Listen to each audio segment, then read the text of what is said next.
Hello and আসসালামু আলাইকুম and Eid মোবারক টু ইউ অল। ঈদের অগ্রিম শুভেচ্ছা জানিয়ে আজকে ভিডিওটি শুরু করছি। ভিডিওটি টাইটেল এবং থাম্বনেল দেখে তো অবশ্যই বুঝে গিয়েছেন আজকে গাজরের হালুয়া রেসিপি শেয়ার করব। এটি আমার Eid special recipe. As always আমি প্রতি বছর ঈদে একটা করে রেসিপি শেয়ার করি, ঈদ স্পেশাল রেসিপি। ডেফিনেটলি এই ইয়ারও মিস যাবে না।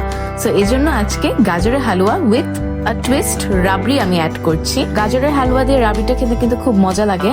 এটা কিন্তু টোটালি অপশনাল, আপনারা চাইলে অ্যাড করতেও পারেন, নাও করতে পারেন, totally it's up to you, যেটা আপনাদের কমফোর্ট। কিন্তু আজকে আমার রেসিপিতে 3টা এলিমেন্ট থাকবে। ফার্স্টে গাজরের হালুয়া, সেকেন্ড আমার রাবড়ি রেসিপিটা, অ্যান্ড থার্ড মাওয়া। সো আজকে আমার 3টা এলিমেন্ট মিলিয়ে আমি আজকে ঈদ স্পেশাল রেসিপিটি শেয়ার করব। হোপসো আপনাদের রেসিপিটি ভালো লাগবে। আরেকটা জিনিস, আমার রাবড়ির কিন্তু রেসিপিটি ফুল ডিটেইলে কিন্তু লুনাস কুকিং ইউটিউব চ্যানেল এবং ফেসবুক পেজে কিন্তু দেওয়া আছে। যারা যারা ডিটেইলে রেসিপিটি চান অবশ্যই ডেসক্রিপশন বক্স চেক করবেন, আমি লিঙ্কটি দিয়ে দেবো। আর আজকের ভিডিওতে কিন্তু আমি রাবড়ির রেসিপিটি ছোট করে শেয়ার করব। চলেন এখন আমরা মেইন রেসিপিটিতে চলে যাই। সো আমাদের আজকে মেইন ইনগ্রেডিয়েন্ট ক্যারেটই হবে। সো আমি গাজর নিয়ে নিয়েছি এখানে, আর গাজরগুলো আমি ভালো মতো একদম শ্রেড করে নিব। মিক্সচার করতে হবে, গাজরগুলো আপনারা পাতলা পাতলা করে কেটে শ্রেড করে নেন। এখন আমি এখানে 1 বাটি গাজর নিয়ে নিয়েছি, আর আপনারা দেখতেই পেরেছেন ভিডিওতে আমি এখানে 4 থেকে 5টা গাজর নিয়েছি। আজকের রেসিপিতে কিন্তু 3টা এলিমেন্ট থাকবে। সো আমার 3 নম্বর এলিমেন্ট আমি আগে দেখাবো, এটা হচ্ছে মাওয়া। সো মাওয়াটা কিন্তু আমি গাজরের হালুয়ার সাথে মিক্স করব। সো মাওয়া রেসিপিটা আমি একদম ফার্স্টে দেখাচ্ছি। দুধ এখানে আমি ঘন করে এটার মধ্যে আমি গুঁড়া দুধ অ্যাড করছি। যে কোনো ব্র্যান্ডের আপনারা গুঁড়া দুধ অ্যাড করবেন। অ্যান্ড যখন দুধটা টেনে আসবে তখন আপনারা দেখতে পারবেন আস্তে আস্তে একটা সরের মতো টেক্সচার আসবে, তখনই কিন্তু আমার মাওয়াটা রেডি। আপনারা দেখতেই পাচ্ছেন আমার দুধ একদম টেনে নিয়েছে। আর বাস এটা যখন টেনে নিয়ে যাবে তখন আপনারা দেখতে পারবেন একদম মাওয়ার মতো একটা টেক্সচার এসে পড়েছে। সো আমার মাওয়া কিন্তু একদম রেডি, ঝটপট 2 মিনিটে। মাওয়া রেসিপিটা কিন্তু একদম অপশনাল না, অবশ্যই এটা অ্যাড করতে হবে। এটা আমাদের গাজরের হালুয়ার সাথে আমরা মিক্স করব। আচ্ছা, এখন আমরা গাজরের হালুয়াতে চলে এসেছি।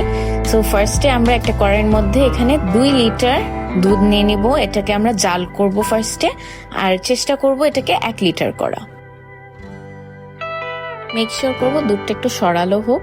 আর এখন আমি এখানে কার্ডামন সিডস অ্যাড করেছি। এলাচটা দিলে টেস্টটা কিন্তু বাড়বে, সো অবশ্যই স্কিপ করবেন না। বাস এখন আমরা দুধটাকে একটু সরালো করব, অ্যান্ড দেন আমরা এটার মধ্যে গাজরগুলা, শ্রেড করা গাজরগুলা অ্যাড করে দিব।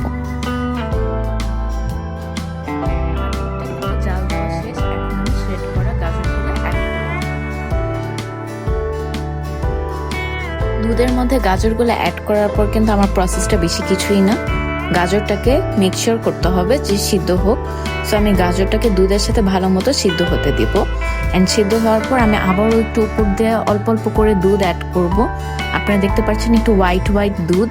সো এটা হচ্ছে একটু সরালো দুধটা আমি উপর দিয়ে হালকা হালকা অ্যাড করব। যখনই আমার দুধটা টেনে আসবে, গাজরটা সিদ্ধ হবে, তখন আমি অল্প অল্প করে একটু দুধ অ্যাড করব। একটি প্রো টিপ দিব, আপনারা যখনই গাজরের হালুয়াটা তৈরি করবেন অবশ্যই অন্য একটা কড়াইয়ের মধ্যে একটু দুধ জাল করে আলাদা করে রাখবেন, কারণ আমার যখন দুধটা টেনে আসবে আমি কিন্তু বারবার একটু দুধ অ্যাড করব। সো অবশ্যই আরেকটা কড়াইয়ের মধ্যে আপনারা দুধ জাল দিয়ে রাখবেন। গাজরের হালুয়াটা কিন্তু অবশ্যই মিক্সচার করবেন, বারবার স্টার করেন, নাহলে কিন্তু গাজরের হালুয়াটা লেগে যেতে পারে।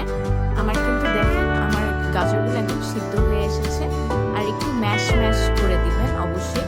যেই স্প্যাচুলাটা দিয়ে আপনারা নাড়বেন মেক শিওর করবেন যে আপনারা একটু ভালো মতো এটাকে স্টার করেন আর একটু ম্যাশ ম্যাশ করে দেন। এখন আমি আমার সেকেন্ড এলিমেন্টে চলে যাব, ওটা হচ্ছে রাবড়ি রেসিপি। খুবই শর্ট ফর্মে আমি রাবড়ি রেসিপিটি দেখাচ্ছি। আমার কিন্তু একদম ডিটেইলে লম্বা ভিডিও আছে, আপনারা যদি লুনাস কুকিং ফেসবুক পেজ এবং ইউটিউব চ্যানেলে রাবড়ি রেসিপি সার্চ দেন অবশ্যই আপনারা একটা রেসিপি পেয়ে যাবেন। আর যদিও আপনার রেসিপিটি না পান আমি অবশ্যই ডেসক্রিপশন বক্সে লিঙ্কটি দিয়ে দিব, চেক করতে ভুলবেন না। আচ্ছা, এখানে আমি দুধের মধ্যে ফার্স্টে চিনি নিয়ে নিয়েছি, গুঁড়া দুধ দিয়েছি, আর এখন আমি ব্রেড ক্রাম্বস অ্যাড করছি। ব্রেড ক্রাম্বসের সাথে আমি একটু বাদামের গুঁড়াও অ্যাড করলাম। আর এখন আমি ঘি দিচ্ছি। ঘিটা আপনারা 1 থেকে 2 টেবিল চামচ ভালো মতো ভরে ভরে দিবেন। বাস মিক্স করলে একটা ঘন টেক্সচার এসে পড়বে, তখনই আপনারা বুঝবেন যে আমার রাবড়িটা রেডি। রাবড়িটার মেইন এলিমেন্ট হবে অবশ্যই পাউরুটির গুঁড়াটা। আমার রাবড়িটা তো একদম রেডি। এখন আবারও গাজরের হালুয়াতে চলে আসি। সো আমি এখন এখানে চিনি অ্যাড করছি। আমি এখানে ব্রাউন সুগার আর নর্মাল যে সাদা চিনিটা থাকে দুটাই অ্যাড করেছি। বাস ভালো মতো মিক্স করে নিব। চিনিটা টোটালি আপনাদের সুইটনেসের উপর ডিপেন্ড করে আপনারা দিবেন। আর এখানে আরেকটা মেন ইনগ্রেডিয়েন্ট অ্যাড করে দিচ্ছি। আমাদের ফ্লেভারের জন্য ঘি অ্যাড করবেন। ঘি কিন্তু মাস্ট, ঘি অ্যাড করলে ফ্লেভারটাও বাড়বে আর হালুয়াটা খেতে কিন্তু খুবই টেস্টি হবে। বাস আবারও মিক্স। আরও একটা জিনিস, আমি কিন্তু আজকে আমার গাজরের হালুয়াতে এক ফোঁটাও ফুড কালার ইউজ করিনি। এটা টোটালি একটা ন্যাচারাল কালার। আমার গাজরের হালুয়াতে কিন্তু আর বেশি এলিমেন্ট বাকি নেই। সো বাস মিক্স করে এখন আমি জাস্ট এটার মধ্যে একটু মিল্ক পাউডার অ্যাড করব আর মাওয়াটা অ্যাড করব। ড্রাই ফ্রুটসগুলো অ্যাড করে ফেলবো। সবকিছু একসাথে মিক্স করে আমার গাজরের হালুয়া কিন্তু অলমোস্ট ডান। গাজরের হালুয়াটা কিন্তু খুবই ইজি, কিন্তু জাস্ট একটু পেশেন্স লাগে যে গাজরটা সিদ্ধ হতে হয়। আমার কাছে পার্সোনালি খুবই ইজি লাগে রেসিপিটা, বাট ওই যে সিদ্ধ হওয়াটাতেই একটু টাইম কনজিউম হয়ে যায়। এছাড়া কিন্তু খুবই ইজি। আপনারা দেখতেই পাচ্ছেন আমি বেশি করে মাওয়া আর গুঁড়া দুধ অ্যাড করছি। যত মাওয়া গুঁড়া দুধ আর ড্রাই ফ্রুট অ্যাড করবেন ততই কিন্তু আরও টেস্টি হবে। তো বাস এগুলো অ্যাড করে আমি পরিবেশন করে ফেলবো। আর হ্যাঁ, দেওয়ার আগে কিন্তু আমি উপর দিয়ে একটু ঘি অ্যাড করে দিব। ঘিটাও যত বেশি দিবেন ততই মজা হবে। গাজরের হালুয়াটা আমি চেষ্টা করেছি খুবই ইজিভাবে রেসিপিটা শেয়ার করা। এটা কিন্তু one of the most easiest recipes. আমি অনেক গাজরের হালুয়ার রেসিপি দেখেছি অনলাইনে, আর আমার কাছে লেগেছে যে আমি একটা এভাবে রেসিপি আপনাদের শেয়ার করি, তৈরি করে দেখাই, যেটা কিন্তু আপনাদের তৈরি করতে খুবই ইজি হবে, সহজ হবে। আর ঈদের মধ্যে অফকোর্স অনেক হেক্টিক থাকে সবকিছু। সো আমার অবশ্যই অ্যাজ অলওয়েজ একটা এজেন্ডা থাকে যে ইজি একটা রেসিপি শেয়ার করা, যাতে সবাই ঈদে খেতে পারে, এনজয় করতে পারে আর অল্প টাইম লাগে। যাই হোক, আমি এবার কিন্তু গাজরের হালুয়া যে ডিজাইন করেছি একটু ট্রেডিশনাল স্টাইলে ডিজাইন করেছি।